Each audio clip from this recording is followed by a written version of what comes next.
타의 추종을 부름하는 스파이, 사랑, 배신, 죽음. 전성기 공연비 5,400만 원. 그게 하루에 오.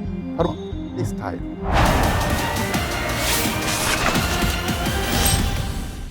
기록으로 남겨졌지만 철저하게 봉인되어 있던 역사, 세상을 뒤집었던, 세상을 뒤흔들었던 사건의 이면, 그 진실을 쫓습니다.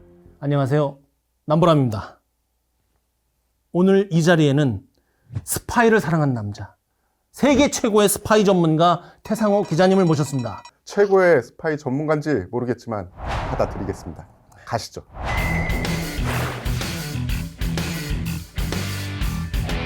오늘 이 극비문서는 정말 복잡하고 어렵습니다. 전쟁의 소용돌이 속에서 한 여인이 춤을 춥니다. 그것도 물랑루즈에서. 그녀의 이름은 마타 하리라고 요즘 전해지고 있는데, 그녀는 무대 위에 서는 것을 좋아했고 그녀가 무대 위에 설 때마다 수천 명의 시선이 그녀에게 고정되었습니다.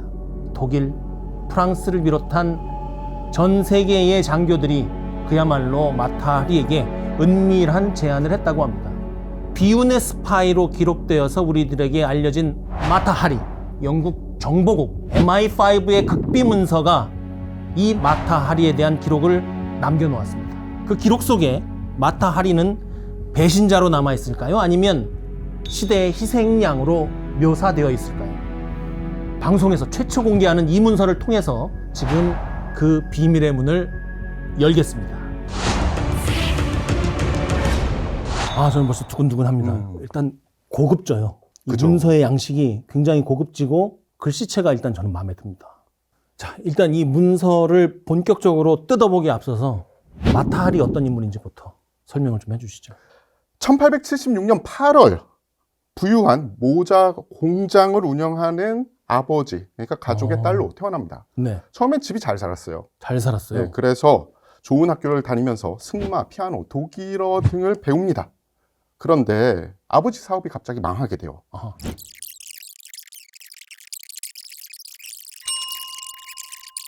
바로 마타 하리 스타일. 너무 긴가요?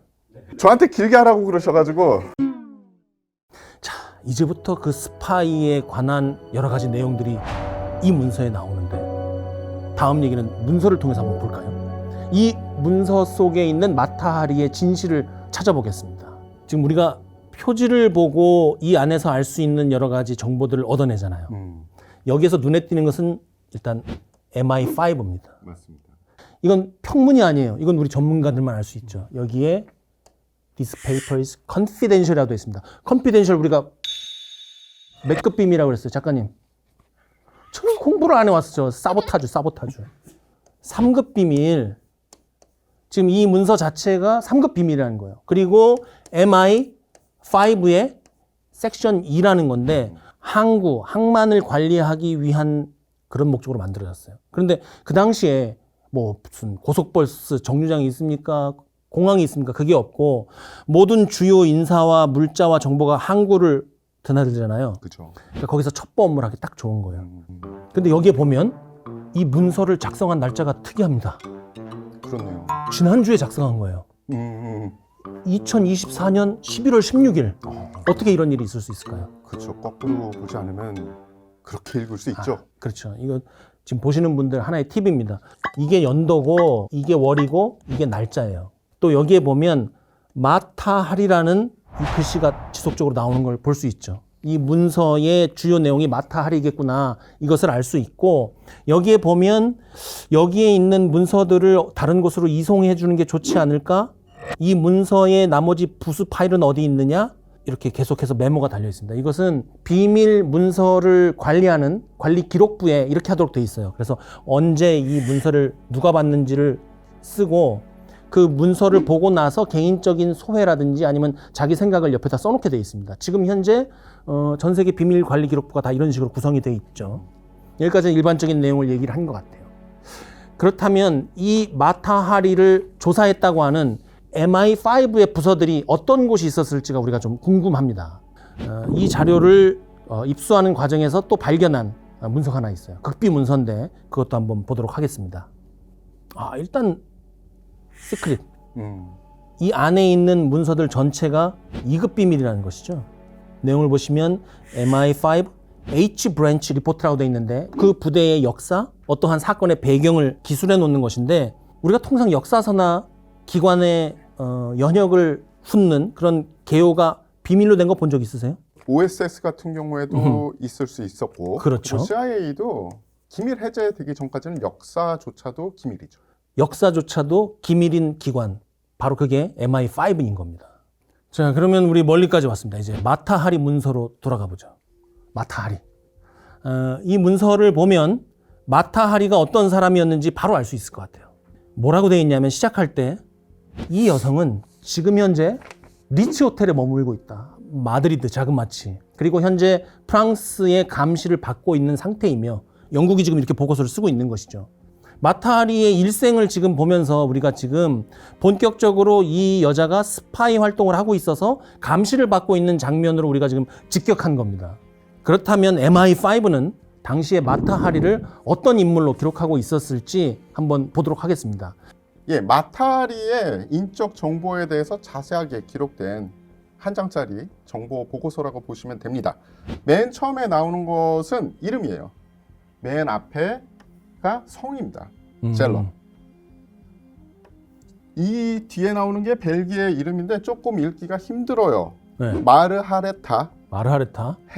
헤이르트 라위다. 본명입니다. 그 다음에 직업이 나오고요. 네. 그런 다음에 남편은 누구였다. 그리고 그녀가 어디서 대강 생활을 했다라는 정보가 나옵니다. 네. 중요한 인적 정보는 그 뒤에 나오는데요. 5피트 5인치의 키가 나오고요. 네. 중간 체형에 통통하고 머리색이 검색이다. 타원형의 얼굴이고 올리브색 피부, 낮은 이마에 눈은 회갈색 이런 식으로 쭉 나와 있고 네. 그리고 맨 마지막에 나이가 39이다 라고 나와 있어요. 시대의 그 한 아이콘, 사교계의 맹아이자 스파이 혐의를 동시에 받고 있는 그녀의 모습이 어땠었는지 한번 또 보시죠. 자, 지금 MI5에서 스크랩해 놓은 그 당시에 나왔던 잡지의 일부입니다. 각 첩보부들이 접근을 해서 또 나중에 체포해서 신문을 하는데 그 내용을 한번 보도록 하겠습니다. 자, 여기를 보시면은 그러니까 지금 이 사람이 왜 체포가 됐는지 이런 것들이 써 있습니다. 네. 일단은 프랑스 여권을 가지고 있다라는 프랑스 여권을 갖고 있더라. 내용이 있고요. 그리고 뒤에 나오는 숫자가 바로 여권 번호입니다. 1916년에 16년 5월 12일에 네. 네덜란드 헤이그에서 여권이 발급이 돼요. 네. 근데 재미난 게 그때 당시 딱 그 날짜에 맞춰서 헤이그 주재의 영국 영사 크레머를 이 마타리가 만난 적이 있어요.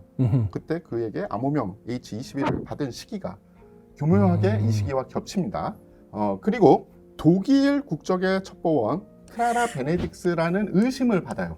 그래서 지금 사실 체포가 된 겁니다. 그래서 계속 당신이 클라라 베네딕스가 맞습니까? 아닙니까? 라고 조사관이 계속 이야기를 하는 겁니다. 그런데 그녀는 부인을 하는 거죠. 이 문서에 보면 신문을 하면서 내가 스파이가 아니라는 얘기를 구구절절히 외치는 내용이 나오는데요. 그 신문 장면을 한번 우리가 보시죠. 이거는 제가 좀 특이하게 본 건데요. 마타 하리가 갖고 있는 그 인간적인 흡인성을 보여주는 한 장면이라고 생각을 해요. 중간에 스파이로 이미 확신을 한 상태에서 신문을 합니다. 그런데 신문관 중 한 명이 이렇게 얘기를 하는 거예요. 마타 하리를 영국에 있는 사보이 호텔에 보냈다가 스페인으로 보내주는 것이 좋겠습니다. 사보이 호텔에 자꾸 뭘 놓고 왔다고 하니까. 그러니까 회신이 오죠. 스페인으로 혹시 되돌려 보내는 것은 가하나 사보이 호텔에 우리가 데려다 줄 이유가 뭐가 있느냐. 정신 차려라 너 지금. 너 당해갖고 너 지금 세뇌됐다. 이런 내용이 나와 있는 겁니다. 얼마나 마타 하리가 심리적으로 강인했는지를 우리가 알 수 있는 부분이기도 하고요. 내면에 또 이런 게 있을 수도 있죠. 사보이 호텔에서 누구를 만나는지 보고 싶다. 아하. 추적하기 위해서. 그렇죠. 네. 그런 해석도 가능하네요. 구체적인 신문 내용을 한번 볼까요? 계속 막 묻고 답하는데 굉장히 길게 질문하고 네. 단답형이고 그러네요. 이 앞쪽에서부터 아래로 쭉 내려오는 거는 사실은 구구절절한 변명이에요. 아버지가 내 허락 없이 판권을 팔아가지고 내 못 나온 사진이 나온 책이 6만 부나 인도에 퍼졌다. 근데 인도에서 나는 너무 유명 인사야. 그래서 나 지금 싫어. 내가 벨기에를 간 이유가 그거야. 아버지한테 따지려고. unhappy. 내가 아주 싫어하는 스타일인데. 그렇죠. 길게 막 얘기하고 막 그런 식으로 이러면 얘기하고. 신문관은 무슨 말을 시작했는지 까먹는 거예요. 맞습니다. 예. 이거 아주 전형적인 수법인데. 네. 이제 나중에 너 지금 사진을 보여주면서 네. 이 사진이 당신입니까? 라고 물어봐요. 빼박 증거 딱 내놓는 거죠. 예, 그래서- 사진 있어? 네. 너 찍혔잖아. 예. 근데 그 사진이 누가 찍었냐? 그게 중요한데요. 네. 라두. 라두. 예. 라두가 나를 위해서 만들어준 사진입니다. 이게 복잡하잖아요. 음. 정리를 한번 해보자면 예, 예. 이 사진 너지 했는데 이 사진은 라두라는 사람이 저를 위해서 찍어준 사진인데 이 사진은 저지만 이 사진 속의 이 여자는 클라라 베네딕트가 아닙니다. 그렇죠. 이렇게 하고 이중 질문 구조를 만들어버리네 그냥. 이런 신문 조서 내용이 뒤에 계속해서 나와요. 계속 아니라고 부인만 하죠. 그죠. 한 번도 속아 넘어가질 않아요. 유도신문에도 안 걸려 넘어가고 사탕발림에도 안 걸리고 계속 자기 자신을 부인합니다. 그런데 일관되게 무죄를 주장하면 결국 사형 언도를 할 수가 없잖아요. 그죠. 근데 우리가 알고 있기로는 나중에 스파이 혐의, 매국 혐의로 사형 언도를 받았단 말이에요. 그것도 총사령을 당했어요. 저는 그 총사령을 당하게 만들었던 결정적인 문서가 몇 건이 있고 우리가 그것을 찾아냈다고 믿거든요. 그 문서를 한번 보실까요? 여기에 이 문서가 뭐냐 하면 마타하리가 체포된 뒤에 마타하리가 만났다고 증언했던 인물들, 그 인물들의 주소 목록입니다. 그러니까 다 불어버린 거예요. 누구누구 만났다.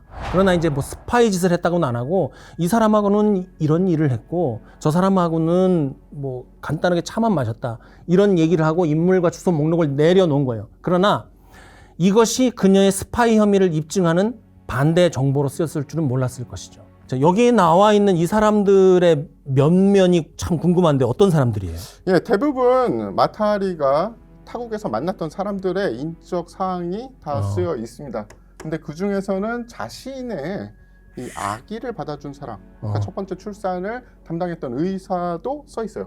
그러니까 어떻게 보면은 자신의 신분을 증명해 줄 수 있는 사람들의 리스트를 적어냈다라고 볼 수도 있는 거죠. 여기에 보면 이제 캡틴 조르주 라두라고 딱 나와 있네요. 그렇죠.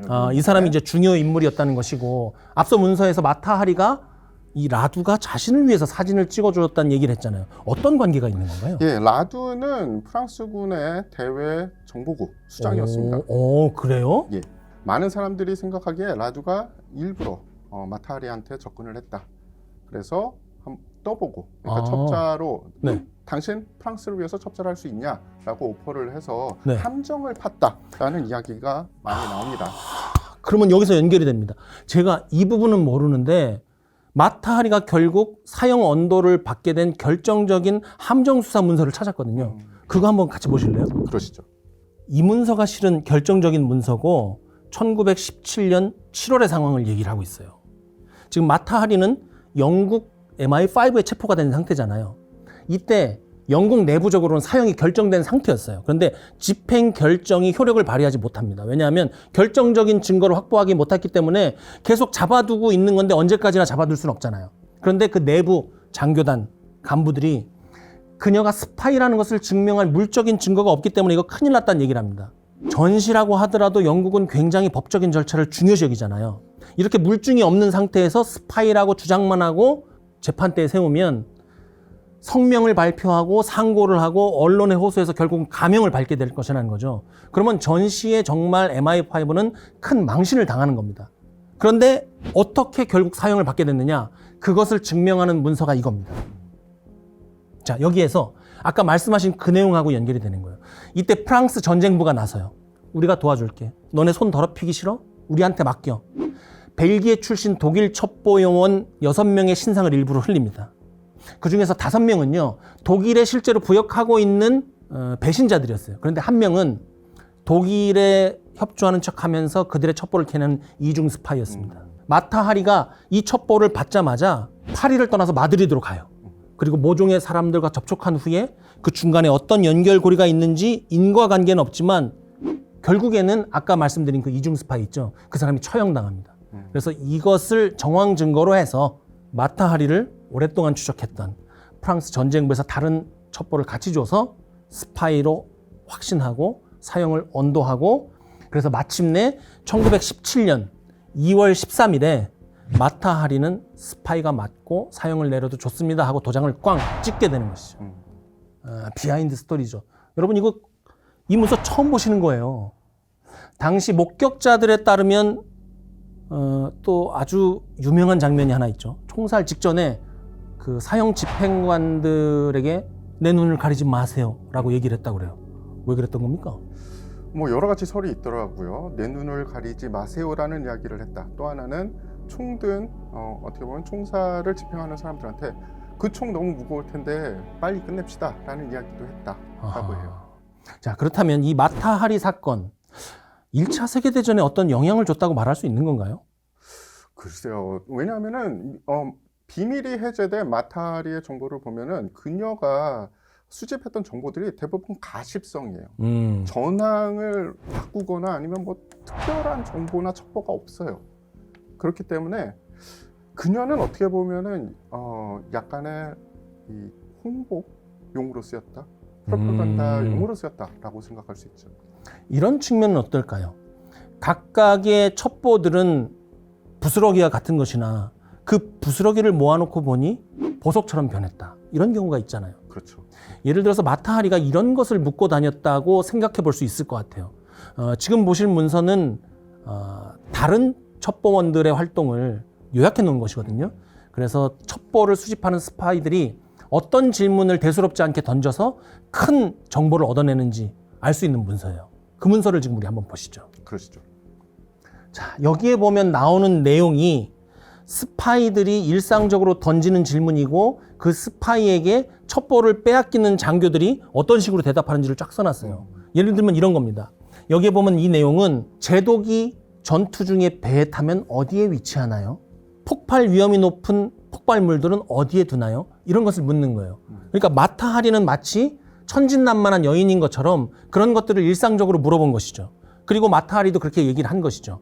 저는 그냥 만나서 일상적인 얘기를 했을 뿐이에요.